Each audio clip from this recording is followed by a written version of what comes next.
आइए थेल्सबरी को समझते हैं। देखिए यह क्वेश्चन है, सिद्ध करें कि यदि किसी त्रिभुज की एक भुजा के समानांतर एक रेखा खींची जाए तो ये अन्य दो भुजाएं एक ही अनुपात में विभाजित होती है। मतलब एक त्रिभुज है, देखिए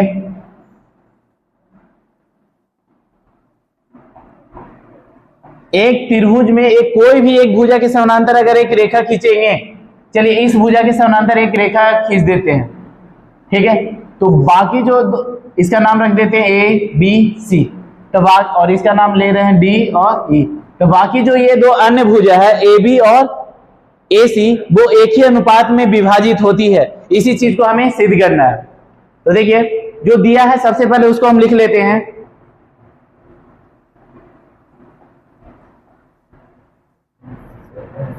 दिया है त्रिभुज ए बी सी में ये समानांतर डी समानांतर बी सी, डी समानांतर बी सी, तो सिद्ध करना है तो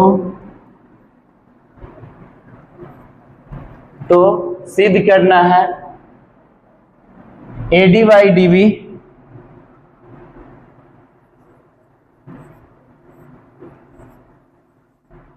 बराबर ए बटा ई सी।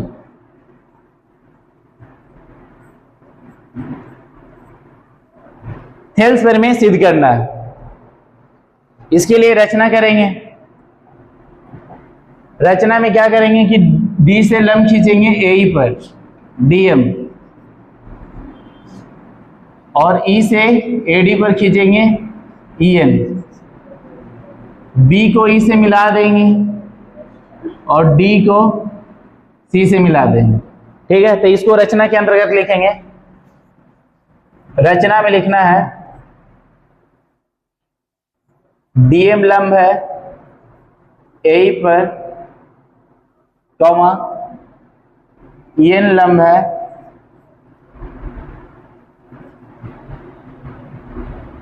एडी पर, तथा बी को ई से तथा सी को डी से मिलाया।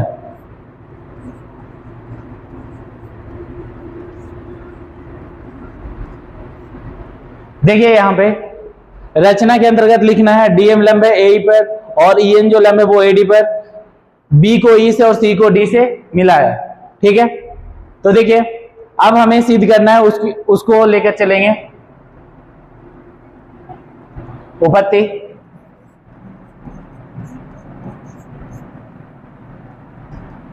जो चीज लाना है सभी को यहां पे आधार मान लेंगे, चारों को आधार लेकर चलेंगे। सबसे पहले हमें लाना है एडी, तो एडी जो है देखिए किस त्रिभुज में मिलेगा, अलग निकाल के दिखा रहे A D E, A D E, और इसको आधार लेंगे तो इसका ऊंचाई हो जाएगा ईएन। अगर एडी को आधार लेते हैं तो ऊंचाई हो जाएगा ईएन, यानी इसका क्षेत्रफल पहले लिखेंगे।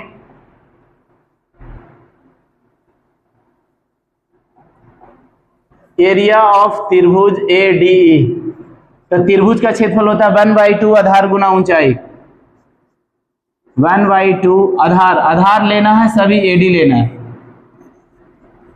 तो ऊंचाई हो जाएगा ईएन।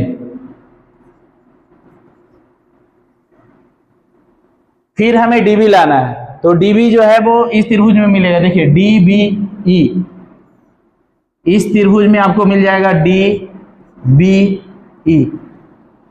नेक्स्ट लाना है डीबी, तो डीबी को आधार लेंगे, ठीक है, तो इसका क्षेत्रफल लेंगे एरिया ऑफ त्रिभुज बटा,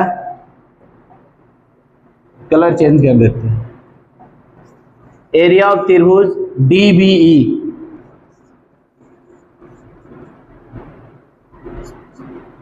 तो इसका क्षेत्रफल वही होगा 1/2 आधार, आधार इसी को ले लेना, आधार जो ऊंचाई इसका रहेगा वही ऊंचाई इसका भी रहेगा सेम, ये कट जाएगा, ये से ये कट जाएगा, आ जाएगा यहाँ एडी बट्टा नीचे डीबी, इसको समीकरण 1 मान लेंगे।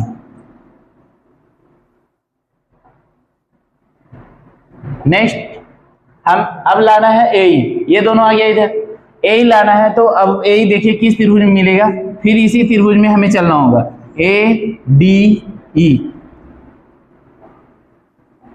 देखिए ए इसमें जब इसको आधार मानेंगे तो ऊंचाई हो जाएगा ये वाला पॉइंट, यानी डीएम। तो फिर से इसी त्रिभुज में चलना होगा,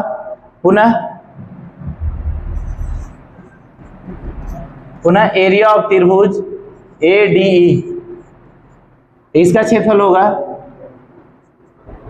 1/2।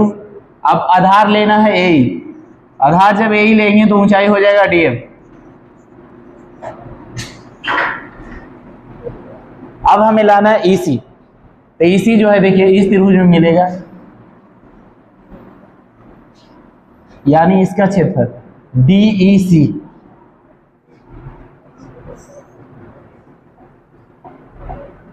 एरिया ऑफ त्रिभुज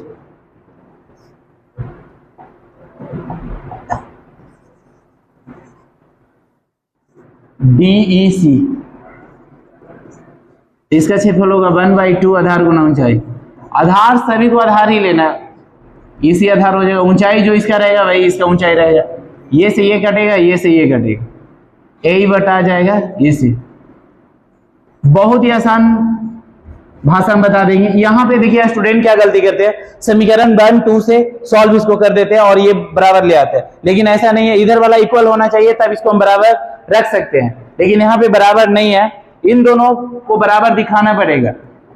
देखिए यहाँ इसका लेफ्ट हैंड साइड जो है वो इक्वल नहीं है, ये दोनों जो होता है वो वास्तविक में इक्वल होता है, लेकिन आपको ये समीकरण 3 में लिखना पड़ेगा। कैसे बराबर होता है वो भी हम दिखा देंगे। देखिए एरिया ऑफ त्रिभुज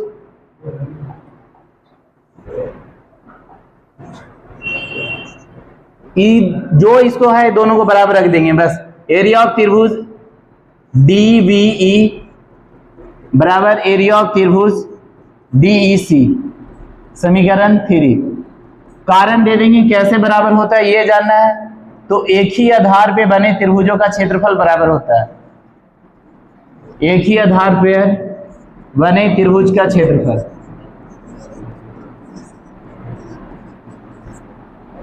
एक ही आधार पे बने त्रिभुजों का क्षेत्रफल बराबर होता है। समीकरण 1 2 व 3 से आप रख सकते हैं।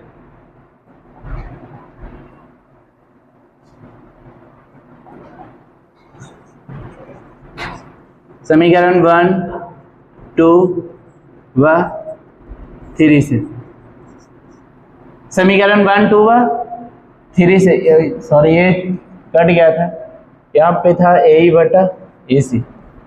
1 2 व 3 से आ जाएगा ए डी बटा डी बी बराबर ए बटा ए सी। प्रूफ देखिए इसमें क्या करना है, चारों को आधार ले लेना है, सिंपल है, सभी को आधार मान लेंगे। एक ही आधार पे बने त्रिभुजों का क्षेत्रफल बराबर कैसे होता है ये देख लीजिए। अगर दो समानांतर रेखा है, इसको एक त्रिभुज है, चलिए मान लीजिए ए वी सी, और इस त्रिभुज में इसको लेंगे, यहां देखिए ए बी सी और ये हो जाएगा डी बी सी।